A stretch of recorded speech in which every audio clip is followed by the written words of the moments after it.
Hey everybody, Tekking101 here, and I have a feeling a lot of you are on the edge of your seats right now after clicking on this video being like, because this is a highly recommended video I've gotten, especially in the past few weeks. I've been getting a lot of messages in my inbox across the board. Tekking, make a video about the 6 powers. Make a video about the Rokushiki techniques that are utilized by the CP9 members, as well as with a few other Marine characters that use them as well, such as Kobe. And I figured, well, this time's as good as any, I guess. Although it requires a little special touch. You know, I can't just go through all 6 and then, you know, whatever, call it a day. So in this video, on top of explaining what the 6 powers are, I'm also going to give you handy tutorials on how you can use these abilities in real life at home. So, yeah, you know, it's very, you know, you might think it's anime, you can't do them in real life, but it's actually fairly easy. So, I hope you'll stick with it to the end. Alright, so right out of the gate, let's start. The 6 powers are Soru, Geppo, Kamie, Shigan, Rankyaku, Tekkai, and if you've mastered the 6, then you unlock a special 7th power called Rokuogan, which, yes, you have to say it like that. Rokuogan! I just love saying that word. You're just sitting around at home, you're bored, you're not doing anything, just sitting on your couch, watching, you know, Stranger Things Season 2 on Netflix or whatever. Just be like, Rokuogan! It's so anime, I love that word. Okay, so the 6 powers themselves are basically like a martial art. It's possible to learn them on your own, you know, to develop a variation of at least of them, but learning them the proper way comes from, like, you know, taking instruction from a master. The CP9 members had to learn this ever since they were kids. You know, arduous training, you know, squats and thrusts and ho-ho for years and years to learn the 6 powers the proper way. Like I said, there's characters like Kuro, that were able to develop variations of Soru on his own, but they were like imperfected. Luffy picked up a variation of Soru basically just by watching the other CP9 members. Sanji learned Skywalk, which is a variation of Geppo. But in terms of, like, I'm assuming there's like a right way to learn it and a wrong way to learn it, and that's like the wrong way that like Luffy and Sanji did. Still effectual, but in order to learn the proper martial art and come up with all the different variations and to truly master the skills, you have to do it the way the CP9 did, go through the years and years of training. Now, a prerequisite for having the 6 powers is you have to be superhuman. Your body has to be stronger, faster, better than the average human in the One Piece world, right? And there's plenty of superhumans all throughout One Piece, not just the CP9 members. So it's entirely possible, like a character like Zeph, for instance. Zeph is like this grizzled old man that has like incredible leg strength. Zeph could probably learn the Rankyaku, the storm leg, if he really wanted to. Who else? Dr. Kureha. Dr. Kureha is a superhuman. She could definitely learn one of the skills if she really applied herself to do it. As with all the other Straw Hats, too. Not just Luffy and not just Sanji. You know, any one of the Straw Hats, I think, could learn one of the 6 power skills. And from what we've seen with Sanji mastering Skywalk, this does seem like maybe it could be a thing. Like, Robin especially, because Robin's whole thing is, like, making other limbs. Like, she could make other legs to do Rankyaku, or making other arms to use Shigan, the finger pistol. I don't know, I'm just throwing ideas out your way, Oda, whatever. Also, when it comes to learning the skills, just kind of like any martial art, like, you can learn the basics from a master, but you're gonna kind of modify the moves depending on your own kind of fighting style, the way that you like to utilize them, right? So there's like a base version for learning Tekkai, the iron body, you know, strengthening your defense. But then you can go and develop other techniques like a subset of Tekkai on its own. Like Jabra developed an entire fighting style just based around one of the 6 powers, Tekkai, which he called Tekkai Kenpo, developing all these other attacks, you know, to make use of his Devil Fruit as well as with his mastery of Tekkai. So, yeah, there's more of like a base version of these moves and then multiple sub-moves that you can learn depending on, you know, how you like to fight. So let's just dive right into it. I'm just going to pick a random one. I have a list of all of them right in front of me. Let me just pick a random 6 power move for me to discuss. And we got Rankyaku. Okay, that's actually a good one because it's probably my favorite. Rankyaku is the Tempest Kick or the Storm Leg. Both are cool names, however you want to dice it. Basically, it's, you know, kicking, and your leg is moving so fast that it actually creates a wind blade that severs all opposition before it. Also something that you think Sanji would probably be able to learn quite easily, given that his whole fighting style revolves around kicking. So out of all the CP9 members, it would seem Kaku was the one that was the most adept at using Rankyaku.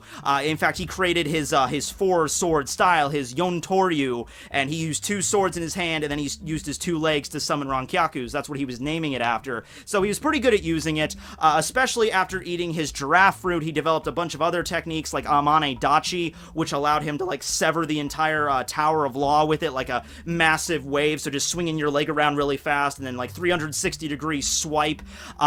Let's say he made it into shuriken, so you can like mold the wind blade into like any shape that you want if you're like truly adept at using it. Autumn Drizzle, where he sent the wind blades up and they hit the ceiling and then they rain back down on the opponent. So yeah, he was probably the one that had the most abilities with that. Keep in mind though, it's Rob Lucci is kind of like the well-rounded master of all 6. So like the true master of Rankyaku in CP9 is Lucci, because he's able to like master all of them to the level where he could achieve Rokuogan. I'm just saying that Kaku has like the most named techniques after Rankyaku techniques. And with Lucci, he also had a move catered to himself called Victory Bird, which made the wind blade in the shape of a bird. Let's see, Kobe was able to use this move, except he used a variation involving his arms, as well as Lucci using a variation involving his tail. So it's not just suited to the leg. I would imagine it's any sort of like, just swing part of your body really, really fast, and then it would send out a wind blade to the same effect as using your legs. So I guess it's just easier using your leg because, legs are stronger than the arms and, much more quicker, fluent motion and everything like that. But you could probably just, if you're really skilled with it, you could just like, karate chop and send out a wind blade through your arm that way as well. So that's the Tempest Kick. Hey everybody, Tekking here, and I'm going to show you a fun, easy way that you can use Rankyaku at home. So first what you're going to need is any kind of bluish liquid. I'm using Gatorade here, but it can really be anything that's colored blue. Of course, every time it's used in the anime, it's always like seen as like blue energy coming off of the character's legs. So we're going to need something like that. And we're also going to need duct tape. And a shoe. A shoe would probably help, but you don't need to have one, but it would help. Okay, so the first thing you want to make sure is that the cap is on the Gatorade. It's nice and secure. You can, do crazy things with it and it won't spill everywhere because it's gonna get messy otherwise. So, what you're gonna want to do is take your shoe right here, and then what you're gonna want to do is secure this Gatorade securely, of course, not unsecurely, because that kind of defeats the whole purpose, to your shoe. Now, you might have to go around a few times with it, but, as long as it gets on there, you'll be sitting pretty.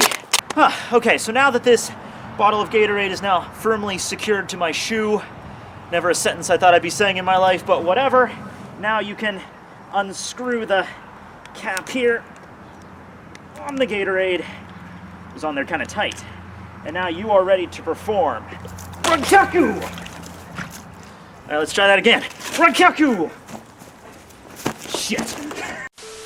Next up is Kamiei. Okay, so Kamiei is one that is, that's the one I always forget because it seems to be utilized less out of all the 6. Oh, by the way, in case you probably haven't noticed, out of the 6 techniques, you had 3 that are more like supplementary abilities and then 3 that are specifically catered for attacking and combat.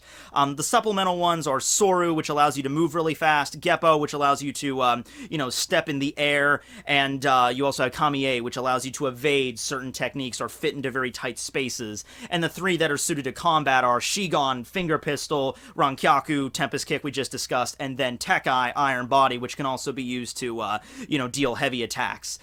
So that's the way I've always categorized them, like 3 supplemental and 3 like really powerful offensive techniques here. But yeah, Kamiei. So this is the art of paper. So basically morphing your body so that it can move like a piece of paper. This is really handy, as you can imagine, for dodging techniques. Luffy gets all up in your grills, trying to punch you, and you could just bend your body like a flower petal floating in the breeze to evade attacks. Fukuro used this to dodge Frankie's missiles he sent flying at him. There's also a variation of this called Slime, which allows you to literally slip through things like you're made of slime. So yeah, not a technique that's used very often. It's sort of overshadowed by everything else. There's not a lot of moves specifically catered to Kamiye. In fact, I think there's only like 3 or maybe only 2, like the actual art of turning into paper itself and then the slime thing that I mentioned. Also, you're able to float as well. So it's like you really do take on all applications of paper. I really don't know how you apply this, because other techniques in the 6 powers, you could say like, oh, you can train your legs really well and then you can use Tempest Kick, or you can train your finger strength really well to use Shigon. But it's like, how do you train your body to turn into a piece of paper that floats on the breeze? I don't know, man, but it works. Okay, so now we're going to learn about Kamiye, the paper art. This is the art of bending your body like paper to avoid attacks or fit into strange, hard-to-reach places. Very handy when you want to fish something out of, like, the kitchen sink or something like that. Or avoiding bullets. That's also something that could be, applied use for this. Okay, it's really simple. You just gotta let your body go loose, man. Just let it go. Oh, yeah, it's so loose right now. And then all you gotta do after that is just crunch your body. Ah! Oh, God, it's hurting! Ah! My bones are breaking! And that's all there is to it. So try this at home, and yeah, I think it's a skill that most people can use in the home or office. Next up, I'm going to discuss another technique that doesn't really have that many applications in terms of, like, named attacks, but it is very useful. It's Soru, also known as Shave, and this is just the ability to move really fast. This is the obligatory move really fast ability that you see in, like, every anime, right? One Piece had to have this eventually. It's really cool, too, because this technique was introduced super early on in the story with Captain Kuro. He was actually the first one to show a rudimentary form of Soru, just moving, kicking his legs really fast to move at an incredibly fast speed. I think Kuro was like 100 meters every few seconds or something. And that's basically the gist of it. You just kick the ground really fast with your legs, so you have to have decently strong leg strength, and then you can move really fast. However, a true master of Soru will be actually able to tell where they're going and make tight turns and stuff, as with the case with Kuro. He actually couldn't see where he's going, just, moving really fast, cutting down everything in his path, not really knowing where he's going. And he could, like, smash into walls and things if he wasn't careful, but a true Soru master's got this. It also seems like the most basic of the techniques to use, because Luffy was able to copy this really easily. Kobe was seen using this when he was just a Master Chief Petty Officer, so it really does seem to be like the first one you learn how to use. But its use on the battlefield is really invaluable. I mean, you live in a world where there's crazy hockey users and devil fruit powers. I mean, the ability to just move really fast is kind of like the bare minimum you have to have in order to kind of, go with the best of them. Even Kobe kind of took Luffy a little bit off guard when he used Soru. So yeah, I mean, it's not a technique that is flawless, but it's like the bare minimum to have in fighting against the many strong characters in the One Piece world. Okay, so Soru. I'll show you some Soru. Okay. Want to see me run all the way to the top of that hill at the end of the street and come back here? Want to see me do it again? Soru. Next up, I'm going to discuss Geppo, another move that is really simple to understand. It's just the ability to step in the air. You know how in, like, Bleach, I can make a Bleach reference again. In Bleach, you have the Shinigami that can stand on the Ryatsu platforms in the air. They're not actually flying, they're just standing on, like, invisible platforms. Kind of the same thing with Geppo. You jump once, and then you can jump again in the air, and you can keep on jumping, I guess, depending on your skill level. And this is usually shown visually by, like, a little poof of smoke in the air whenever you take that second step. Its applications in battle, I think, are pretty obvious. You've raised the fighting landscape to not just the ground, but also the sky. So, if your opponent is here and you're here, and he has no idea what you can do, you can just, like, running towards him and then boom, boom, boom, wait, what the hell? And then just attack him from behind like that. And if you're really fast enough. Oh, and that's another thing. You can combine 6 powers abilities. So if you're good at Soru, Shave, and Geppo, Moonwalk, then you can combine the two together and move really fast in the air. And that's a technique called Razor, which we saw Lucci use, because, like I said, he's a master of all 6, so he's awesome. But yeah, you can combine techniques together, definitely. In fact, we've seen with Fukuro, he combined Soru and Tekkai to move really fast while being really, tensed up and like as hard as an iron ball to slam into the opponent. And then he also combined Soru, Tekkai, and Geppo in order to use that technique in the middle of the air. So he's just like this, iron ball that can fly through the air and hit your opponent from behind or any direction, really. So yeah, and Geppo, I mean, it's pretty handy. You can use it to make tight turns and everything like that. Let's see what else. Sanji has applications to this. He has Skywalk and Blue Walk. Skywalk is pretty much the same thing as from what we've seen with normal Geppo. You just, step in the air really easy. Blue Walk, though, is an interesting variation that allows you to walk not only on the water, but also underneath the water as well. He can actually move as fast as a fishman can underwater, and I assume he could also use this technique to quite literally run on the top of the water as well, like Brook can. So yeah, I mean, that's a, very versatile technique. It just doesn't have a lot of named techniques to go with it. Alright, so now we're going to be learning Geppo. Now, keep in mind, this is a skill that is really simple. I mean, I've been able to do this for years, but it seems like a lot of people just can't grasp it. All you gotta do is just jump, and then just keep jumping. Like, you know how to jump, right? Like, there. Easy. You learn that shit when you're like, what? Like, as soon as your kneecaps develop, you learn how to jump, okay? Well, just keep on doing that, and you're good. I'm not even going to show you, because it's so simple, but then just jump in the air, and then jump again, and then keep on jumping until you reach your desired height. Just don't go too far, because start getting up to the stratosphere, it's kind of hard to breathe, and no Rokushiki technique's going to help you out with that one, but, yeah, just go for it, man. It's so freaking simple. Next up is Tekkai, or Iron Body, a move that vastly increases your defensive capabilities, but that's not all. It would seem like the basic way you learn the technique is just for defensive purposes, but once you've mastered the technique a little bit more, you're able to move your body more freely, because it seems like whenever you use Tekkai, your body has to, like, tense up. It's like bringing your muscles to their, like, utmost peak to resist attacks and stuff. Like, Blue and O used it to resist Sanji's kick, but to be fair, Sanji was almost, barely able to break through it. It was very close in that case, but it seems like you have to tense up your body so you can't move around very well. But if you learn and master it, then yeah, you can move freely while being as hard as iron. That's the way that they always refer to it, is it's Iron Body. Fukuro actually had a technique called Stern Beast, which allowed him to harden up his arm and then combine it with Shigon to move his arm really fast and then, strike an opponent like that. Like I said, Jabra developed his entire Tekkai Kenpo, a fighting style based around one of the 6 powers, which in and of itself is a fighting style. Also the fact that he's a wolf, so turning into his hybrid wolf form, using Tekkai to harden up his body, and then attacking with his iron, claws that are super hard now, even more so, and doing that kind of crap. Fukuro could turn into an iron ball and slam into his opponent.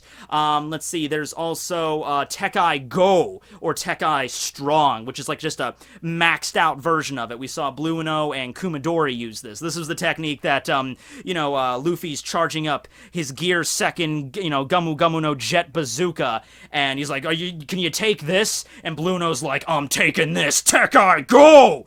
And he charges up, and Luffy slams right into him.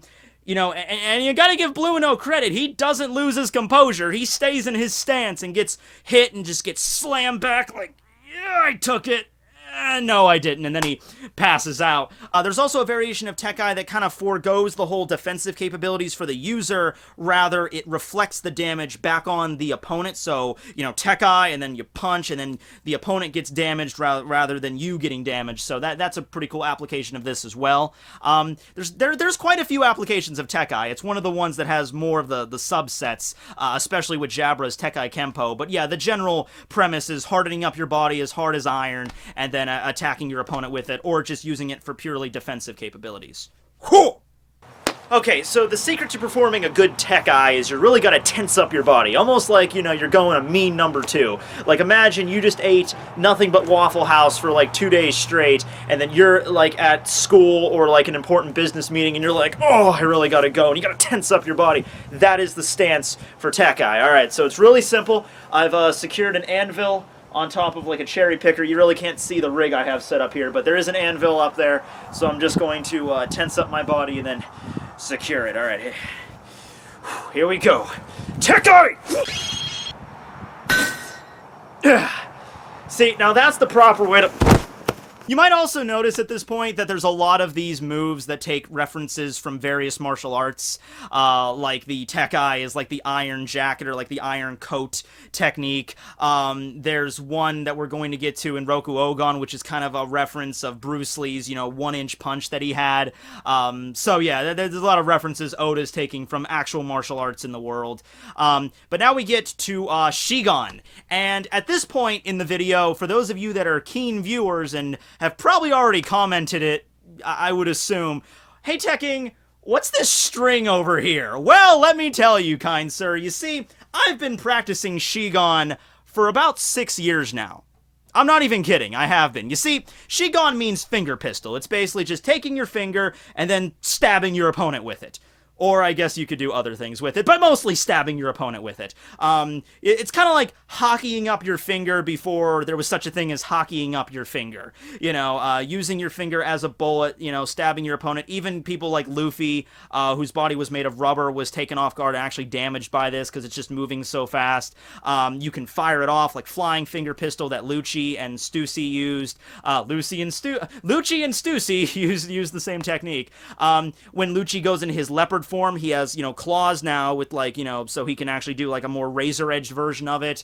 You don't even have to use this technique with like your own finger. You can use like Kumadori used his staff, like a pole cue, and so he was attacking his opponent like that. There's rapid-fire versions and all that crap as well. There's Bigon, there's a nose pistol, which is what Kaku used when he was in his giraffe form and everything. But the basic premise, the core of this technique is, strengthening your finger and then stabbing your opponent with it. Okay, well, as we all know, at least some of you probably know, maybe you don't, I work at a Dollar Tree, okay? And at Dollar Tree, we sell balloons. All right, now, just like with any piece of merchandise, if you work in a store, sometimes you're going to get defective versions of it, like sometimes we get balloons that have little holes in them, so you'll blow them up with helium and then they'll start to leak. Well, not a big deal in that situation. What you do is you're supposed to like slice it off with like a box cutter or something, it deflates, and you just chuck it in the damage bin, right? But that's not fun enough for me. So for the past 6 years while I've been working at Dollar Tree, whenever I see a damaged balloon, I just don't take out my knife and cut it. I Shigan it. Yeah, and you know what? That seems a lot easier than it really is, okay? Because there was one day where I tried it, and it just doesn't work. Sometimes if you're not strong enough, it just bounces right off, right? And there was one day where I tried it like twice, and it didn't work. And my boss is right next to me, and she says, just use your knife. I'm like, no, it's on now, like, Shigan, rapid fire. Yes, I actually said that. And then I just proceeded to unload on the freaking balloon, and the thing is, I still couldn't pop it. It was made out of, like, some special material or whatever. So, it really f***ed up my finger, is the point here. My finger was, like, stoved, and it hurt like hell the rest of the day. So, I would recommend practicing on balloons. But keep in mind that it's a very scary... Oh, there was helium in that balloon, sorry. Keep in mind, though, you can mess it up and it can still get kind of damaged. But that's the proper way to master Shigan, the finger pistol. We all with that? Okay, fair enough. And finally, ladies and gentlemen, after you've mastered all of the 6 powers, Soru, Geppo, Kamiye, Shigan, Rankyaku, and Tekkai, I just wanted to make sure I got it right because saying these all 6 in succession over and over again is a lot trickier than you think. But after mastering all 6, you can then access the secret technique of Rokuogan! Yeah, and so the only person so far we've seen to be able to use this technique is Rob Lucci, because he's awesome. And it really, you'd think it would be some like ultimate culmination, like taking aspects of each one of the abilities and putting them into one. It's more of, think more of like a reject dial, like from Skypiea, like just a massive amounts of force in one spot, or like a key attack from Dragon Ball Z, if you want to go that route with it. It's literally just, you hold your hands together like this, outwards, fists out like this, and then, shout out Rokuogan, and just like an impact force just shoots right out of your arms, and then strikes your opponent right in front of you, and it does about as much damage as probably a reject dial does. Keep in mind, the reject dial was able to, take down one of Eneru's priests, no problem, take out Giant Jack, and it seems to be about comparable to that. And there's even an upgraded version of this that only Lucci was able to use because of his hybrid form, his leopard form. He has a tail, so he wraps his opponent in in this case Luffy, around his tail so they can't escape, holds them right up to his, eye level, points the arms right at his face, and then uses Side-Iron Rokuogan, and then that wider arc and everything, and it's like point-blank range right in front of your opponent. But that's all it is, really, just a really big, screw-off, impact attack on your opponent that can do quite a bit of damage. It damaged Luffy, he's made of rubber, and it still did, concussive damage there. So that's the ultimate technique of the 6 powers. So I'm not as I don't have as much proficiency with this, but I'll give it a shot, alright? So you put your hands like this, kind of like your Yamamoto doing that Sokatsu shit he did, and then you just kind of let out your deepest demon yell, and then you just kind of things happen at this point. Alright, let's try this out. Rokuogan! Sorry, Mr. Kankerschmidt. Oh, you might wanna do it somewhere that's not in a residential neighborhood. Okay, the fire department is coming. That is Geppo away! Now, the 6 powers themselves haven't really been shown all that much in the series. They've been kind of taking a back seat because of hockey, They show up, of course, in Ennie's lobby when the CP9 members are there, kind of like a martial arts skill to, compare to the Straw Hat's abilities. But after that, we don't get to see it all that much. We get to see it a little bit during Marineford, I think more so in the anime than in the manga.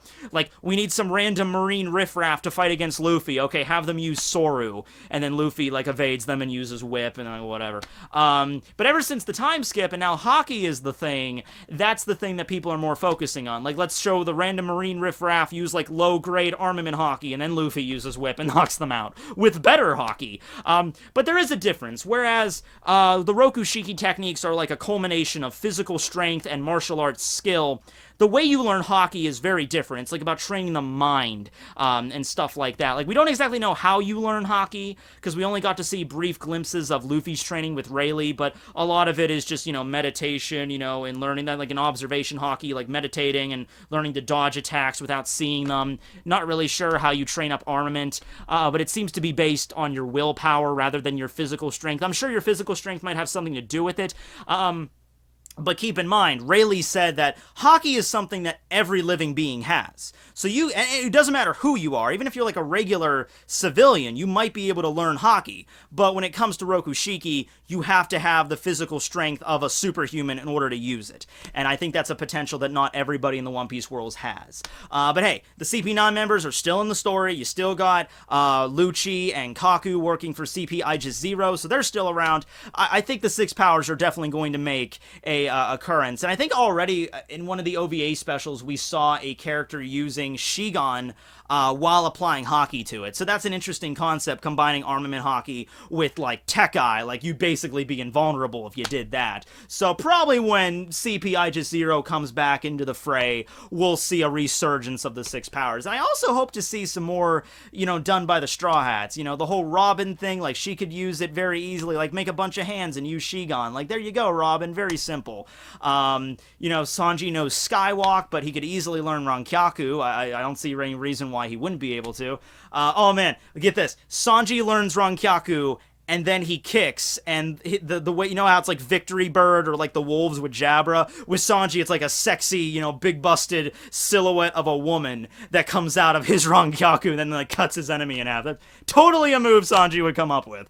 But yeah, they're really cool martial arts skill. Hope they appear back up in the story. So yeah, that'll be everything. So Tekking101 signing out. Later, everybody.